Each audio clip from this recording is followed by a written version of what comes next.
अस्सलाम वालेकुम, नमस्कार, सत श्री अकाल एंड गुड इवनिंग। मैं हूं आरज़ू काज़मी और हमारे साथ प्रोफेसर डॉक्टर मुक्तदिर खान साहब हैं। बहुत शुक्रिया सर कि आज आपने ज्वाइन किया है। Thank you thank so you much. आजू, और आपके सुनने और देखने वालों को रमज़ान की मुबारकबादी। अगर मुलाकात नहीं हुई तो in advance Eid Mubarak. Thank you so much sir, आपको भी मुबारक हो। और आज तो जुम्मतुल विदा भी है और इसलिए यहाँ पर भी काफी उसको लेकर काफी चीजें जो है वो चल रही थी और आप भी आज जैसे उसमें ही बिजी थे। लेकिन सर यहाँ पर मैं आपसे जरूर पूछना चाहूंगी कि ईरान के ऊपर जो अटैक किया गया और उसके बाद जो एक सिलसिला चला, तो आपको जो है वो ट्रम्प की या अमेरिकन गवर्नमेंट की पॉलिसीज यहाँ पर कैसी लग रही है? आपका ख्याल है ये सब कुछ ठीक हुआ है? और जो अब इन्होंने एक हंगामा खड़ा कर दिया है, क्या अब ये इसको संभाल पाएंगे? क्या रोक पाएंगे अब इस जंग को? तो अगर आप फॉरेन पॉलिसी मैगजीन जो आती है fp.com, अगर उस पर जाएंगे तो उनका एक रिसर्च था जिसमें वो रिपोर्ट करते हैं कि तकरीबन वास्ट मेजॉरिटी यानी 70-80% से ज़्यादा जो इंटरनेशनल रिलेशंस के प्रोफेसर्स हैं वो इस जंग के खिलाफ।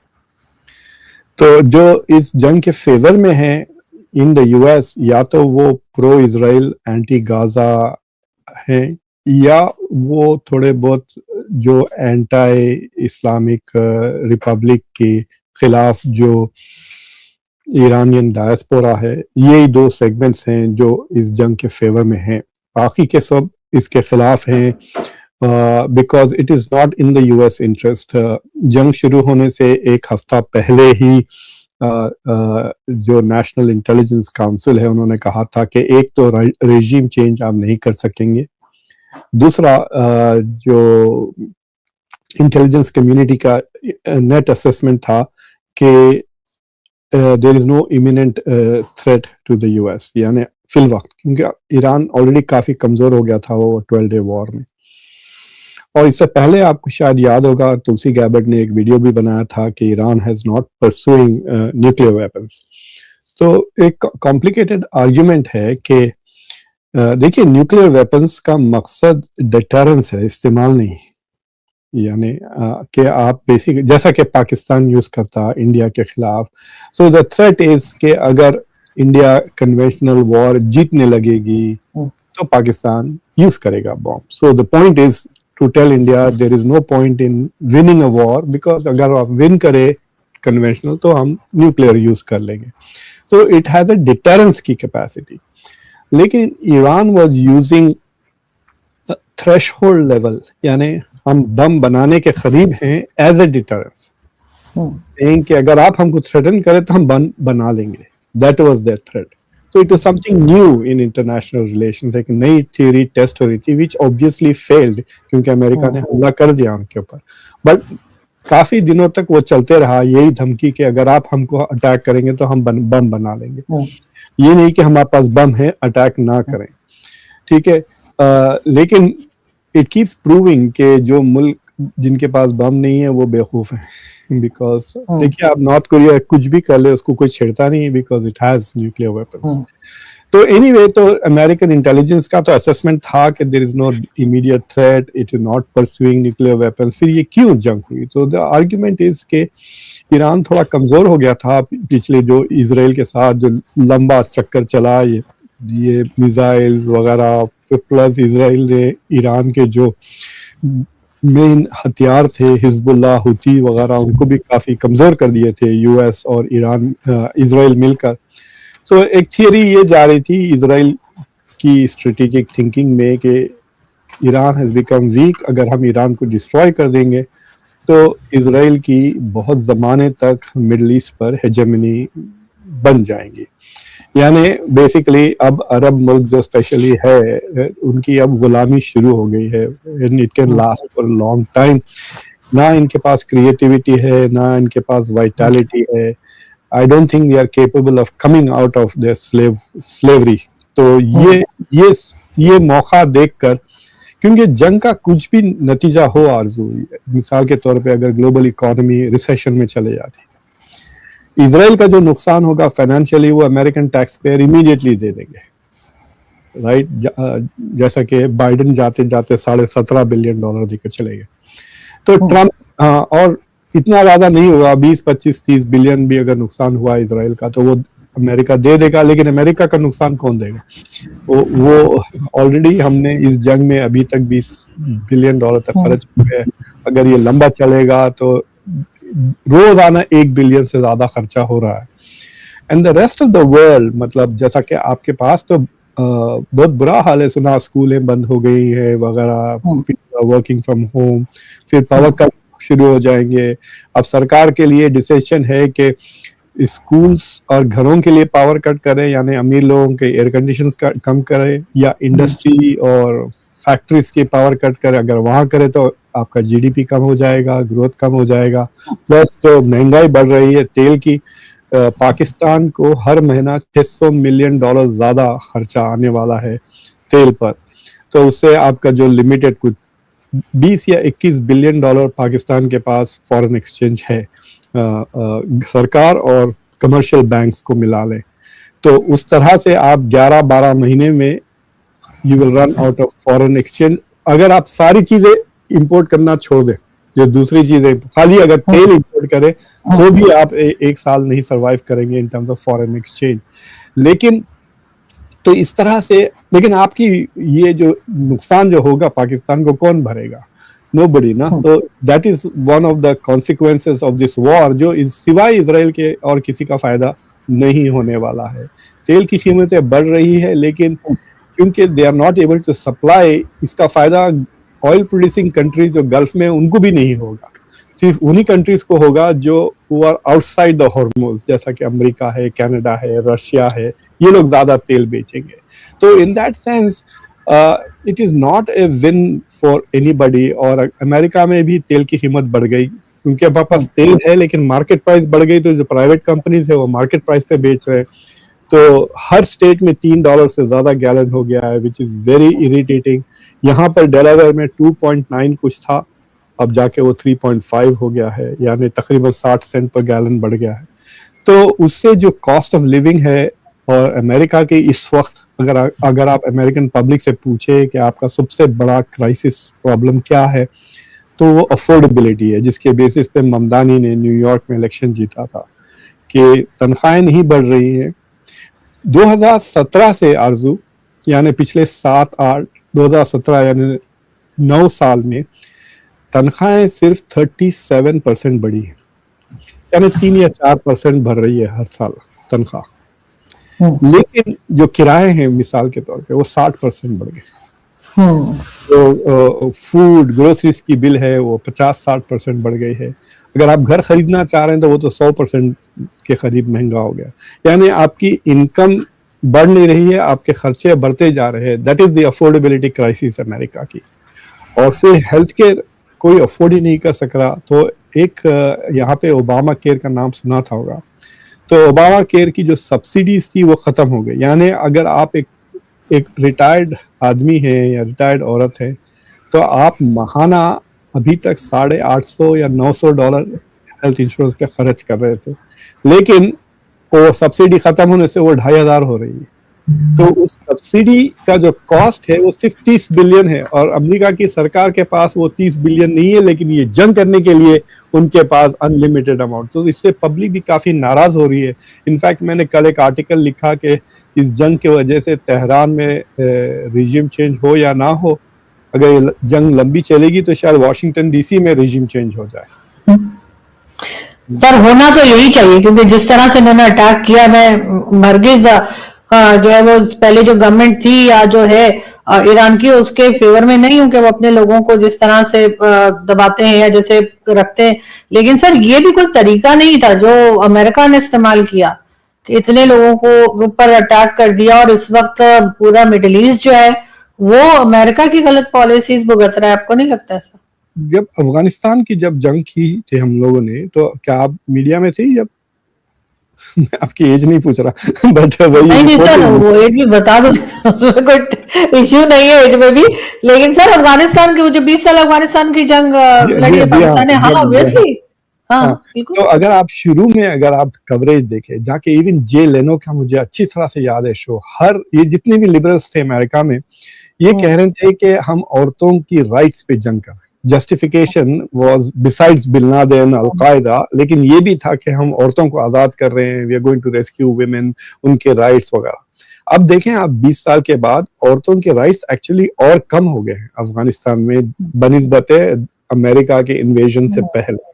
तो अब भी जो लोग कह रहे हैं अमेरिका में कि नहीं ये रिजीम औरतों पे बहुत महसा अमीनी की बात कहते हैं, औरतें बुर्का पहनती हैं वगैरह, तो ये जस्टिफिकेशन जो बातें शुरू हुई हैं कि भाई हम ह्यूमन राइट्स के लिए, फ्रीडम के लिए या जंग कर रहे हैं, इतनी बकवास है।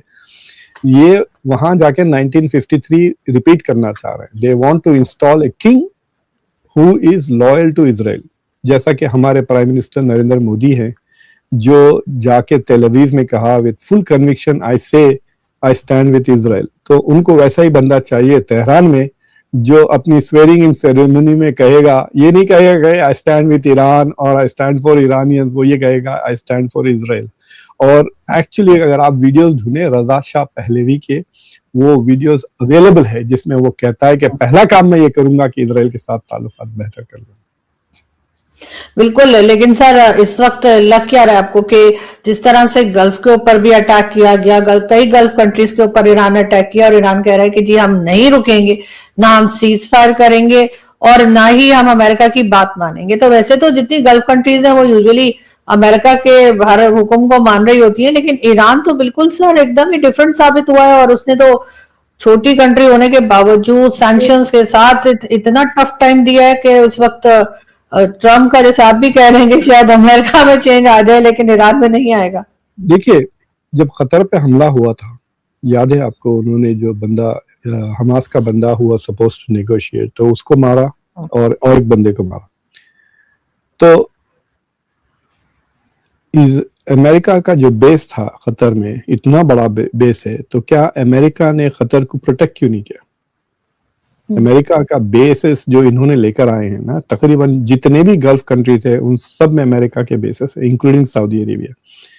सो द लॉजिक वाज कि अगर अमेरिका का बेस है तो आपके मुल्क पे हमला नहीं होगा। तो जब कतर के ऊपर हमला हुआ तो अमेरिकन फौजें वहां पर, why did they not protect? दो चीजें हैं, एक व्हाई डिडंट दे अलर्ट के अटैक होने वाला है, दूसरा why didn't they stop the attack, तीसरा व्हाई डिडंट दे रिटेलिएट? क्या फायदा है आपका बेस? कुछ भी नहीं किया अमेरिकन फौजों ने, बस तमाशा देखते रहे वो टीवी पर कि इजराइल आके खतर। तो वहां पे ये बेवकूफों की अकल में भेजे में समझ में नहीं आया कि that those military people are not there to defend them. देखिए, ये लॉजिक कि ये मिलिट्री बेसिस के वजह से हम बच जाएंगे इज उल्टा हो गया है। इनके ऊपर हमला ईरान इसलिए कर रहा है कि इनके पास मिलिट्री बेसिस है। ईरान के दो मकसद है, एक तो ये अमेरिकन टारगेट्स उसके पास और कुछ है ही नहीं, लॉस एंजलिस और वॉशिंगटन को तो मार नहीं सकता वो, तो वहां पे अमेरिकन मिल रहे हैं उसको, वहां मार रहे हैं, राइट? तो एक वो है। दूसरा, the way it is punishing the world के हॉर्मुज से तेल रोककर, this is the two strategies ना, कि एक ग्लोबल इकोनॉमिक क्राइसिस, और इस बार मुझे लगता है कि they are not going to negotiate, ये कितना भी कर ले ट्रम्प, बिकॉज उनको पता है कि America will negotiate under to circumstances. एक, तेल की कीमत की वजह से इतनी महंगाई बढ़ जाए दुनिया में कि अमेरिका पे बहुत दबाव पड़े इंटरनली एंड एक्सटर्नली, और ट्रम्प को बिल्कुल यकीन हो जाए कि यार ये तो मुझे मिड टर्म में तबाह कर देंगे हमारी पार्टी को, क्योंकि अगर मेजॉरिटी आ जाती है सेनेट और हाउस में डेमोक्रेट्स को, तो डेमोक्रेट का स्पीकर बन जाएगा, और अगर डेमोक्रेट्स में हिम्मत है तो वो ट्रम्प और जेडी वांस को इम्पीच करके अगर वो निकाल दें तो speaker is the third in line to be president. तो उस तरह से मैं कह रहा हूं जो नवंबर में रिजीम चेंज अमेरिका में हो सकता है। तो उस दबाव के अंडर ट्रम्प अगर नेगोशिएट करना चाहे, जो दूसरा दबाव है कि इनके ये एम्यूनिशन खत्म हो रहा है। आपने खबर पढ़ी होगी कि कल कुछ 100 रॉकेट्स मारे थे हिजबुल्लाह, जिसमें से आधे से ज्यादा वेंट थ्रू आयरन डोम ने, सिर्फ आधों का। तो आयरन डोम की जो डिफेंसिव एम्यूनिशन है वो खत्म होते जा रही है। मुझे लगता है कि अमेरिका और इजराइल की जैसा एम्यूनिशन खत्म होने लगेंगी, वो गल्फ वालों की ले लेंगे, जो खतर के डिफेंसिव मिसाइल्स हैं जो है वो लेंगे इजराइल को बचाने के लिए, और इनके भी खत्म हो रहे हैं क्योंकि ये तो यूज कर रहे हैं, तो they will be not the first priority, right? जो नए बनेंगे वो सीधा इसराइल को जाएंगे, उसके बाद अमेरिका पे आएंगे, फिर इनके पास आएंगी। तो ईरान इज बेटिंग कि अगर वो 1-2 महीने सरवाइव कर लिया, देन इट्स उसके रॉकेट्स और उसके जो ड्रोन्स है, they will have more impact. जितना लंबी ये जंग चली वो उतना उनका इम्पैक्ट होगा। That is their logic. और अमेरिका सोच रहा कि उससे पहले हम इनको पूरी तरह से इनकी कैपेसिटी जो IRGC की है वो तबाह कर देंगे। बट दे आर होपिंग के Iranians will rise and rebel वगैरह। मुझे अच्छी तरह से याद है कि जब जॉर्ज W. बुश इराक पे हमला किए थे, उन्होंने एक टीम बनाई थी जो, आप इम्पाला कार जानते हैं? इम्पाला कार देखी है आपने? जी जी सर, मूवीज वगैरह में देखिए। या पुराने जमाने में बड़े जो जैसे जॉन F. कैनेडी उसमें फिरते थे, राइट? तो द बुश एडमिनिस्ट्रेशन एक इम्पाला कार ढूंढ रही थी, कन्वर्टेबल, जिसमें जॉर्ज बुश बैठकर जाएंगे बगदाद में और खड़े रह के वेव करेंगे टू एज ए लिबरेटर के, बगदाद वाले तालियां मारेंगे। फिर बाद में पता चला कि वो जूते फेंकेंगे, इसलिए फिर वो गए नहीं।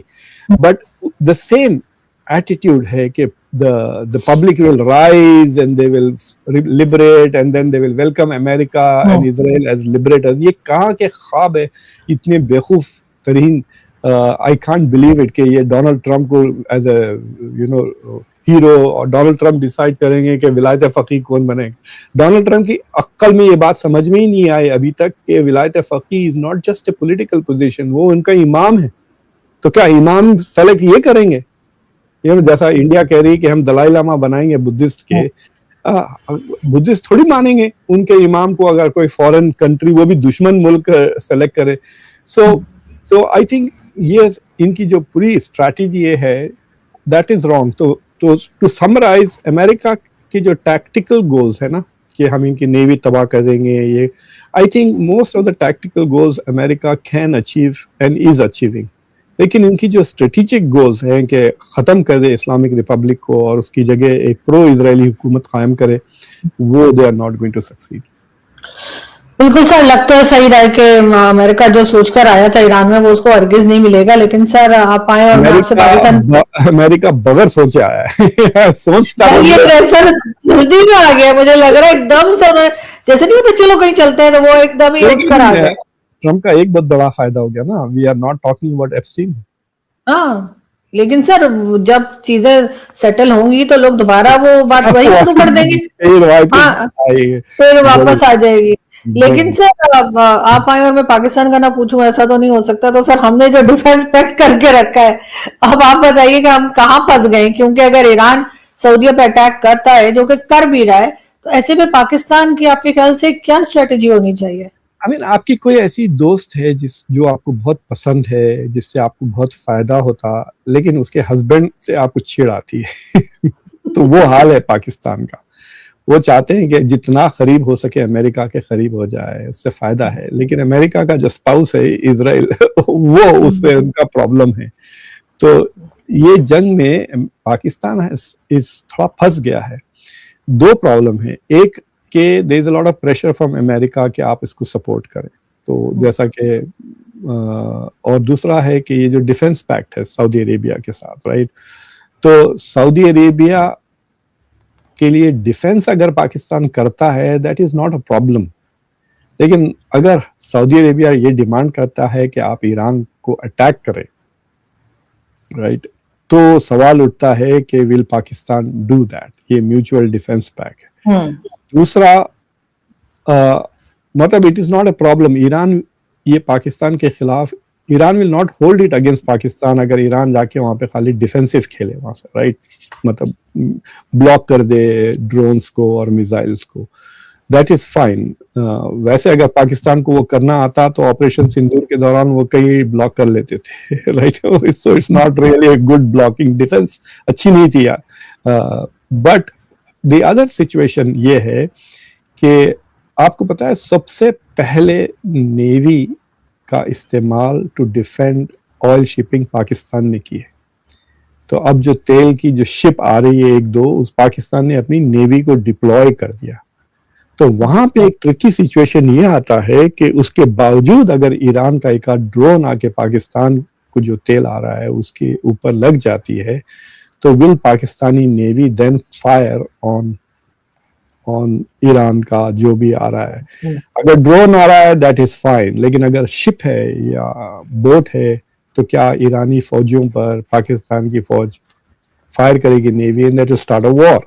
तो that is the tricky situation. In fact मैं यहाँ कल एनपीआर पे था, तो जब मैंने ये बात कही तो यहाँ पे काफी हलचल मच गई, क्योंकि India is also thinking of using the navy to protect.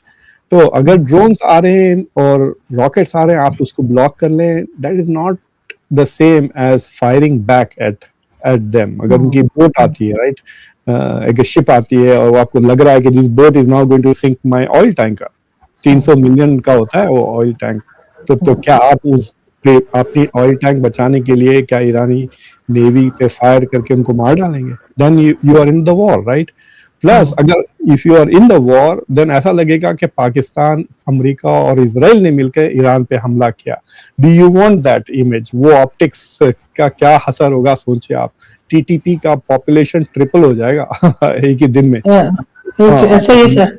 हाँ, तो दे फंस गए हैं वो बेसिकली, और फंस भी गए हैं, और क्योंकि इकोनॉमिक हालात थोड़े इतने कमजोर हैं पाकिस्तान के कि they can't not do anything, right?